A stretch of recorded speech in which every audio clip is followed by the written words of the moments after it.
আপনারা কি কখনো শুনেছেন কোনো পাখি তার বাসায় এসি লাগায়? আর আপনারা কি এমন কোনো পাখি সম্পর্কে জানেন যা তাদের বাসাকে একদম মানুষের মতো করে সাজায়? চলুন তাহলে কথা না বাড়িয়ে দেখে নেওয়া যাক পৃথিবীর সেরা 5টি পাখির বাসা।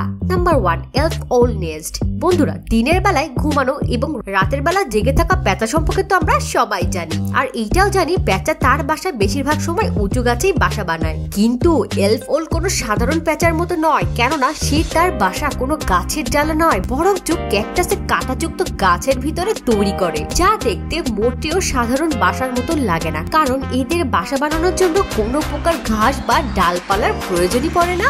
তারা শুধু ক্যাকটাসের মধ্যে গর্ত করে তার ভিতরে থাকে এবং ডিম পাড়ে। এলফ ওল বাসা অন্য সব পেঁচা থেকে খুব সুরক্ষিত এবং আরামদায়ক বলে মনে করা হয়। নাম্বার 2, ইউরোপিয়ান বি ইটার নেস্ট। এই পাখির নাম শুনে আপনারা হয়তো বুঝে গিয়েছেন এই পাখি কিভাবে তাদের পেট ভরায়। হ্যাঁ, আপনি একদম ঠিকই অনুমান করেছেন। ইউরোপিয়ান বি ইটার তাদের খিদে মেটানোর জন্য মৌমাছিকেই শিকার করে। এই মৌমাছি খেকো পাখি তার বাসায় অন্যান্য পাখির থেকে আলাদা করে। আসলে সাধারণ পাখির মতো ইউরোপিয়ান বি ইটার তার বাসা কোনো গাছের ডালে নয়, বরং কোনো পাহাড়ের কিনারায়, বালির কিনারায় অথবা কোনো নদীর কিনারায় জমে থাকা মাটিতে গর্ত করে এদের বাসা তৈরি করে। এই পাখির খুব অদ্ভুত জায়গায় নিজেদের বাসা তৈরি করার পিছনে কারণ হলো এরা এমন কোনো জায়গাতে থাকতে পছন্দ করে যেখানে বাতাস প্রবাহিত হয়। কিন্তু এদের শখের জন্য তার ফলও ভোগ করতে হয়, কেননা শুধুমাত্র এদের বাসা একটি সুড়ঙ্গর মতো হওয়ার কারণে বেশিরভাগ সময় সাপের মতো প্রাণী এদের বাসায় সহজে ঢুকে পড়ে আর এদের ডিম বা বাচ্চাকে শিকার করে ফেলে।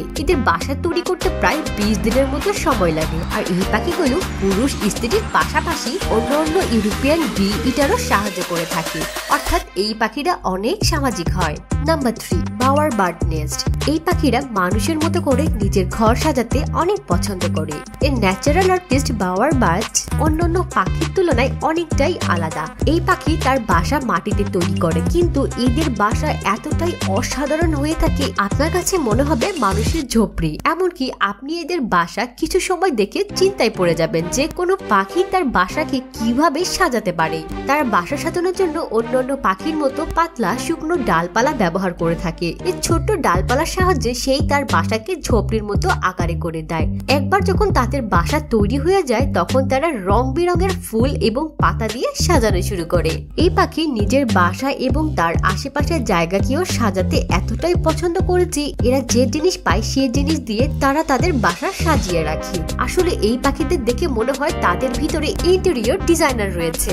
Number 4, Montezuma oropendola nest. আমেরিকাতে পাওয়া এই ওরেপান্ডোলা পাখির বাসা দেখলে মনে হবে গাছে কোনো বড় ফল ঝুলে আছে। সাধারণত এই পাখি মধ্য আমেরিকায় প্রায় 30 ফুট উঁচু গাছের ডালে বাসা তৈরি করে। এই বাসাগুলো লম্বা প্রায় 60 থেকে 180 সেন্টিমিটার হয়ে থাকে। এই অসাধারণ বাসাটিকে তৈরি করার জন্য এই পাখি শুকনো ঘাস এবং ছোট ডালাপালায় প্রয়োজন পড়ে, যেগুলোকে খোঁজার জন্য খুবই পরিশ্রম করতে হয়। অবাক করার মতো বিষয় হলো এই পাখি একটি গাছে 100 থেকে বেশি বাসা তৈরি করতে পারে। নাম্বার 5, বাল্টিগল নেস্ট। এই পৃথিবীতে এমন একটি পাখি রয়েছে যার বাসা 12 ফিট লম্বা এবং 6 ফিট চওড়া হয়ে থাকে। বাল্টিগল পাখিকে সব থেকে শিকারী পাখির মধ্যে একটি পাখি ধরা হয়। এই পাখিটি নিজে আকারে অনেক বড়, তাহলে তার বাসার আকার তো বড় হবে।